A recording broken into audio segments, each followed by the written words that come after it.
Forsætisráðherra segir þjóðaratkvæðagreiðslu framhald aðildarviðræðna snúast að efna svikin loforð stjórnarandstöðuflokkana. Umræður atkvæðagreiðsluna hófst á þingi í dag. Stríðið í Miðausturlöndum hefur áhrif á Gaza þar sem enn minna berst af neyðarbirgðum og uppbyggingarstarf tefst. Heimsmarkaðsverð á olíu hefur náð nýjum hæðum vegna átakanna. Hafist var handa við að rífa ónýt íbúðarhús við Mánagötu og Mánagerði í Grindavík í morgun. Fyrrum eigandi eins þeirra segir eftirsjá af húsinu. Þó þetta sé dauður hlutur þá bara allt of mikið af minningum þarna. Á sama tíma og Landspítalinn gat ekki útskrifað fólk í hjúkrunarrými í fyrra haust var hjúkrunarheimili ítrekað búið að láta ráðuneyti vita af lausum rýmum en ekkert gerðist. Framkvæmdastjóri heimilisins segir þetta ekki góða stjórnsýslu. Vasaþjófar hafa látið greipar sópa í miðborg Reykjavíkur á undanförnum dögum og stolið verðmætum af grunlausum ferðamönnum. Lögreglan hyggst setja á ný upp varðturna með öryggismyndavélum til að bregðast við þessari þróun.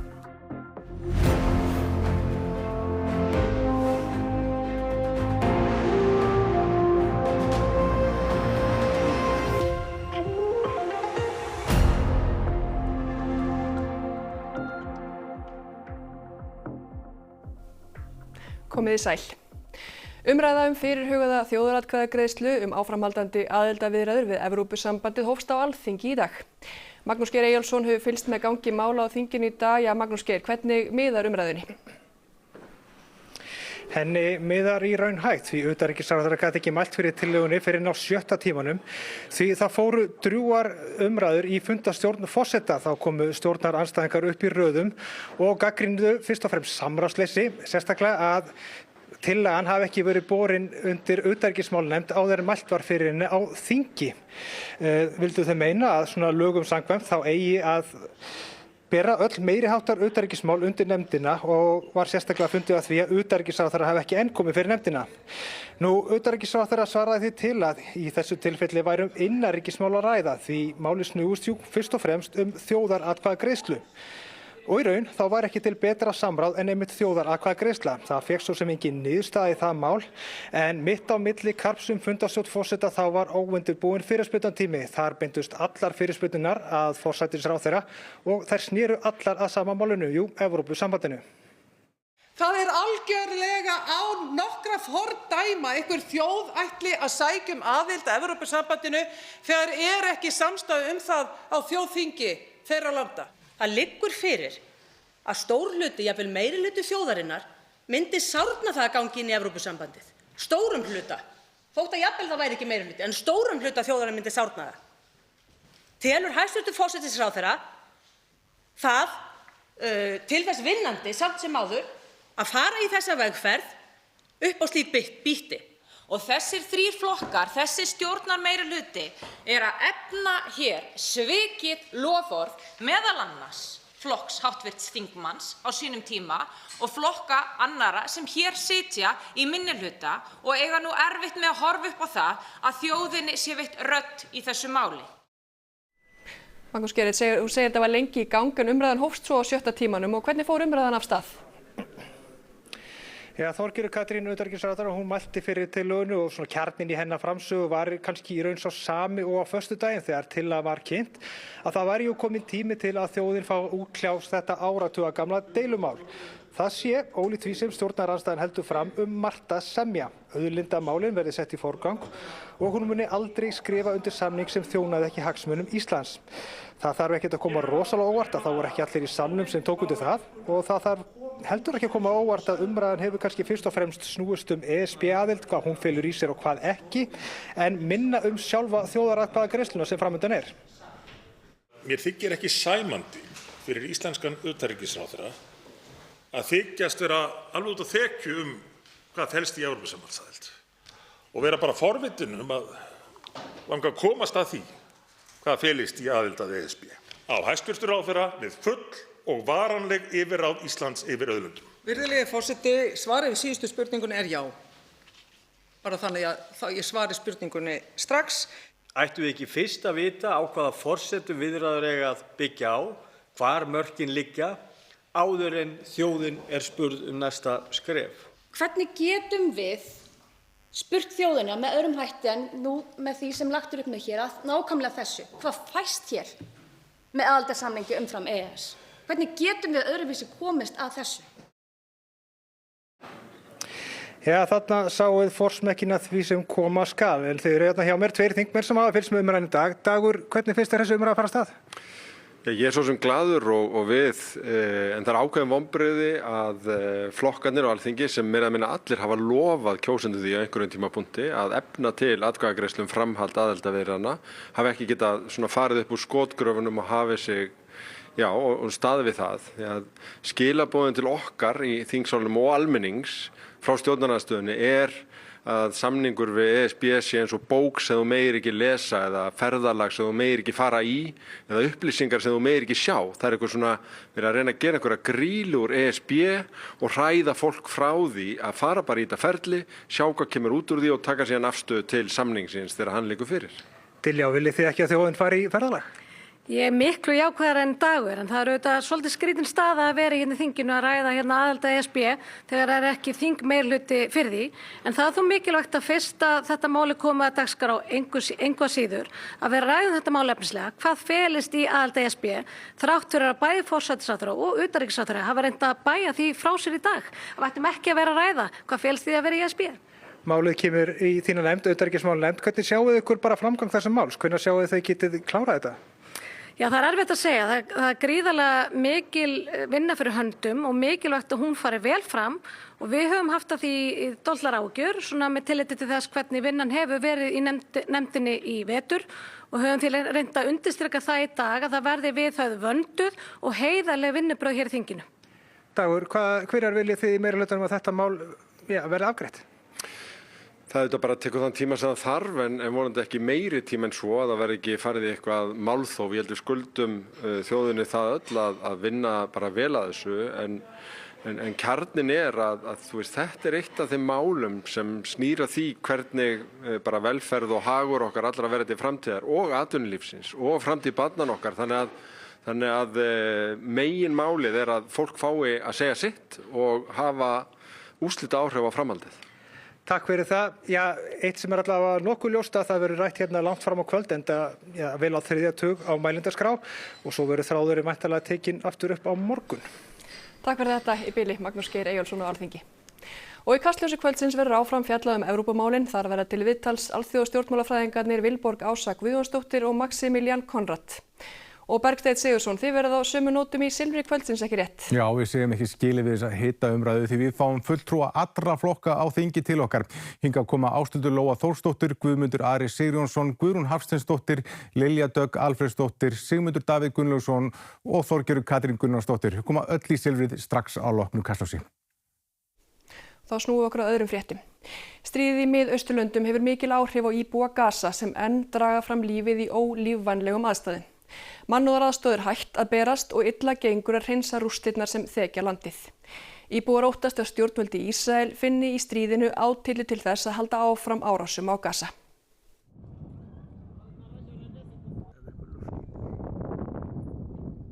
Það er erfitt að finna orð til að lýsa eyðileggingunni á Gaza.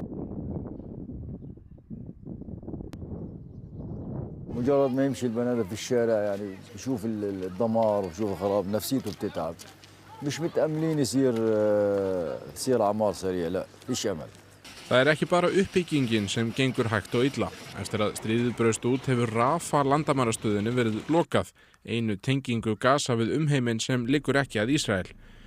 Hana barst mannúðaraðstoð og fólk gat komist leiðar sinnar til að fara í flóknari skurðaðgerðir erlendis, eitthvað sem margir á Gaza þurfa í eftir hernað Ísraela. نخشى في هذه الأيام أن توسعت الحرب في إيران وفي لبنان ونخشى أن ينسى هذا موضوعنا ويمر علينا رمضان ويأتي رمضان ويأتي الشتاء وبرده ويأتي الصيف بحره ونحن مشردون في الخيام هنا وهناك. Ramadan hátíðin stendur enn yfir og múslimar allan heim fasta milli sólaruppbrásar og sólseturs. Vanalega taka þeir hressilega til matar síns að föstu lokinni, en það er víða ekki hægt á Gaza. Þeir sem geta boðið fjölskyldum sínum upp á kræsilega iftar máltíð við sólarlag eru heppnir. Að geta það í húsi sem enn stendur, það er eins og að vinna í lottóinu.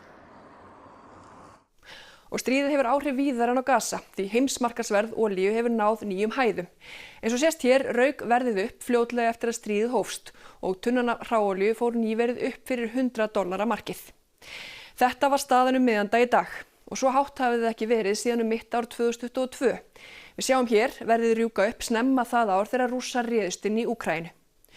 20% olíu heimsins eru flutt Hormúzsund sem enn lokað vegna stríðsátakana. Slík röskun á olíuframboði svipar helst til olíukrísunar á 8. áratugnum þegar verðið þrefaldaðist. Og þetta náttúrulega hefur verið helsta vopn Íran hingað til að loka Hormúzsundi. Þeir hafa hótað því ofta áður og öll umræða olíu og olíuinnviði hafa alltaf svolítið snúist það hvort að þeir munu beita þessu vopni. Þannig að núna fyrir þeir eru farnir að beita því og loka því. Það getur það náttúrulega bara haft áhrif á það hvernig þessar viðræður halda áfram og hvort að þeir eða Bandaríkjamenn ná sínum markmiðum. Brynjólfur segir að markaðirnir horfið til þess hvort diplómatískar viðræður beri einhvern ávöxt. Verði það raunin, muni einhver fyrirsjáanleiki róa markaðinn. Ef ekki, þá voðinn vís. Fjármálaráðherrar G7 ríkjanna hittust á skyndifundi í dag til að ræða hækkun heimsmarkaðsverðs. Svo hugmynd að ganga á neyðarbirgðir var rædd, eitthvað sem myndi dempa áhrif á heimsmarkaðsverð, en ekki náðist samstaða það. Þannig að ef þetta heldur áfram svona, þá megum við búast við því að olíuverð haldist áfram á þessu stigi. Ef sundi helst áfram loka, þá má alveg búast við því að olíuverð hækki mjög mikið. Verðbólga hér á landi hefur verið þrálát síðustu misseri og stýrivextir verið lækkaðir mun hægar en björtustu vonir stóðu til. Hærra olíuverð varla góðar fréttir í slíku ástandi. Nei, bara alls ekki og þetta náttúrulega innflutt verðbólga en að samaskapi hefur þetta náttúrulega bara beint áhrifin í verðbólgumælingarnar. Þetta náttúrulega hækka bara kostnað fólks í sínum daglega rekstri og kaupa olíu en náttúrulega síðan eru stórar atvinnugreinar sem að þetta skiptir mjög miklu máli fyrir. Þar má nefna ferðaþjónustuna, sjávarútveginn og náttúrulega skipaflutninga. Þannig að það má alveg búast við því að ef olíuverðið helst áfram hátt og á þessum verðum þá það getur þetta haft mjög mikil og neikvæð áhrif. Niðurrif fyrstu ónýtu íbúðarhúsanna hófst í Grindavík í morgun. Verktakinn segir sárt að rífa húsin en það þurfi til að hægt verði að byggja upp bæinn og fylla í sprungur undir þeim.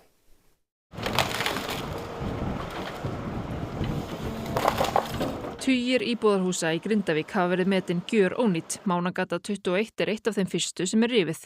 Þar bjó Ingibjörg Reynisdóttir. Ég var enda fyrir löngu búin að segja að ég mjög fegin bara að þetta hús rifið. En svo þegar kemur að því þá var maður ekki tilbúin. Að þó þetta sé dauður hlutur þá bara allt of mikið að minningum þarna. Allt of mikið. Og allt of mörg handtök eftirsjá.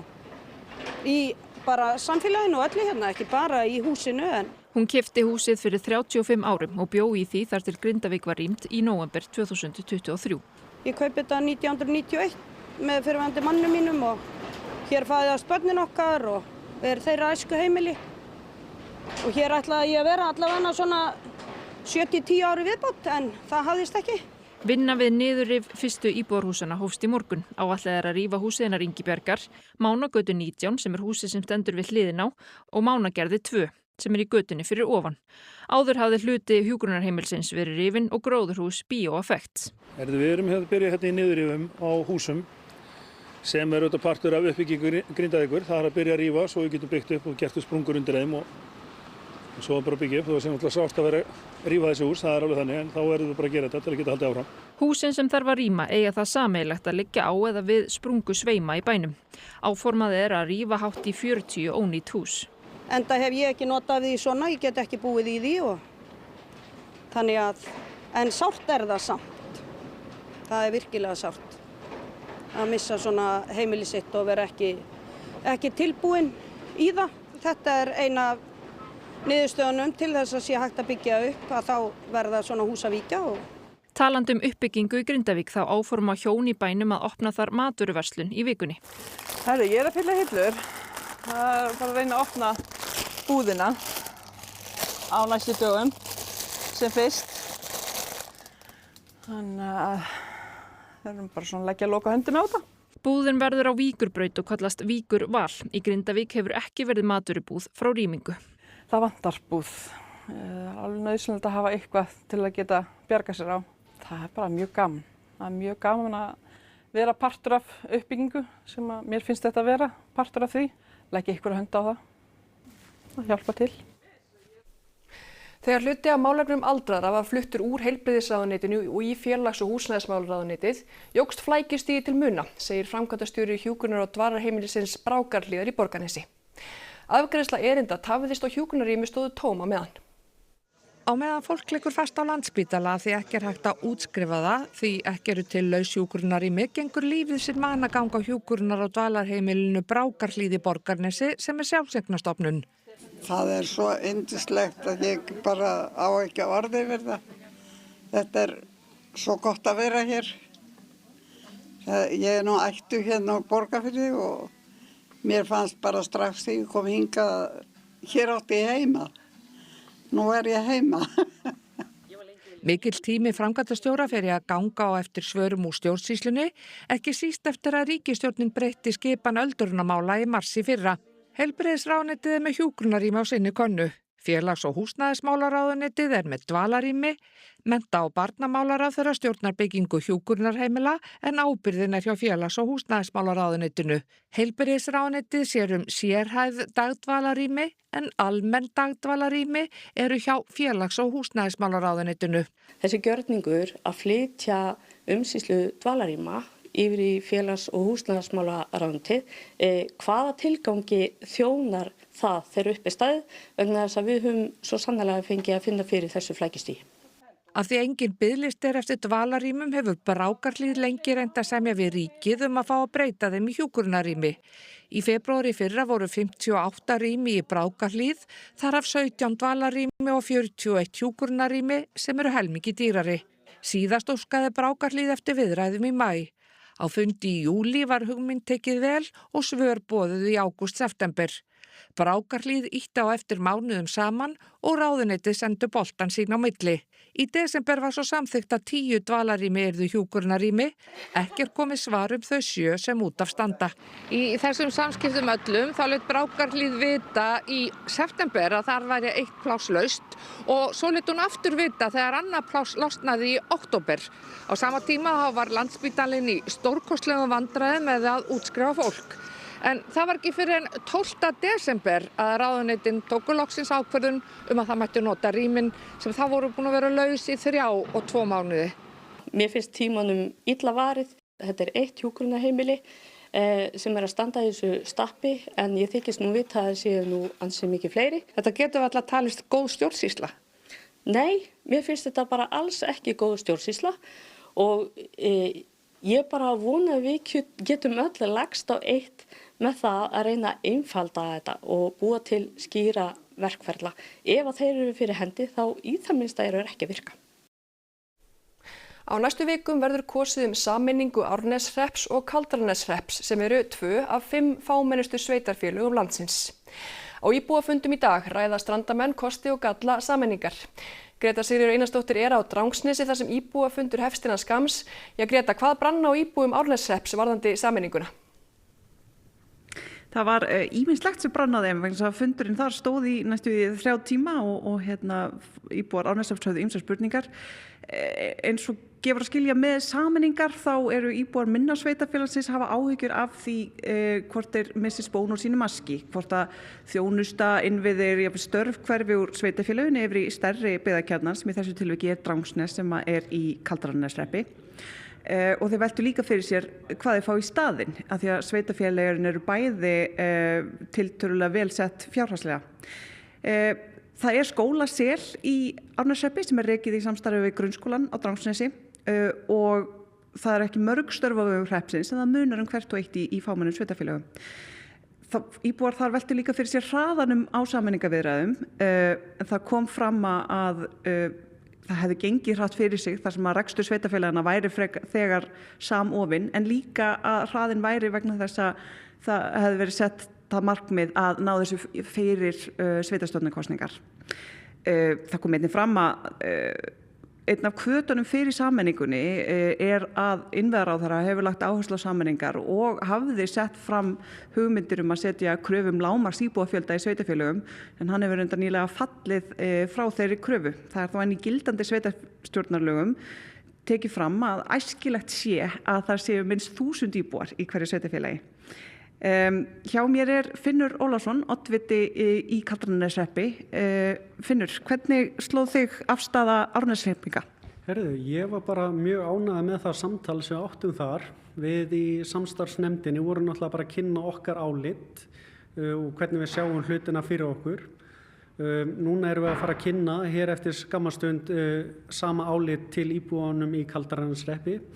En auðvitað það að það er fullt af hlutum sem þarf að ræða og þessi nefnd náttúrulega búin að vera að störfum kannski í tiltölulega stuttan tíma, en viðræður á milli þessara sveitarfélaga hefur verið miklu lengra ferill og við náttúrulega lítum á það sem okkar megin markmið í allir okkar vinnu sem sveitarstjórnar fulltrúar að bæta hag okkar íbúa, hvort sem það hvort fyrir sig eða í sameiginlegu, og það er álit samstarfsnefndarinnar að við náum að auka lífskjör íbúa í sameiginlegu sveitarfélagi með þessari sameiningu. Breytir það einhverju að nú sé ekki lengur krafist þess að sé einhver lágmarks íbúafjöldi í sveitarfélagi? Við náttúrulega vorum alltaf undir þeim mörkum sem þegar var sett fram, en það breytir ekki okkar vinnu þegar við erum farin að staði þetta verkefni, að þá klárum við verkefni og þetta endar með kosningu núna á milli 14. og 28. Og þá kemur bara upp úr kjörkossunum vilji íbúana og við vinnum bara eftir viljanum. Til hvers að vinna? Fáið þið eitthvað, til dæmis vegbætur eða eitthvað annað í sjónarhóli? Það náttúrulega lykilatriði og grunnskilyrði í okkar samskiptum við ríkisvaldið að við fáum þær samgöngubætur sem svæðið á rétt á. Það er búið að vera inn í samgönguáætlun allt of lengi vegbætur norður í Árneshrepp sem hafa dregist og við sjáum ekki ennþá hvenar þær verða, og það er bara lykilkrafa okkar, hvort sem við sameinumst eða sameinumst ekki, að þarna verði gerðar heilsárssamgöngur sem eru manni bjóðandi. Þetta og margt fleira verður örugglega rætt hérna með íbúum Drangsness á eftir, en við segjum þetta gott hérna í bili. Takk fyrir þetta, Greta Sigríður Einarsdóttir.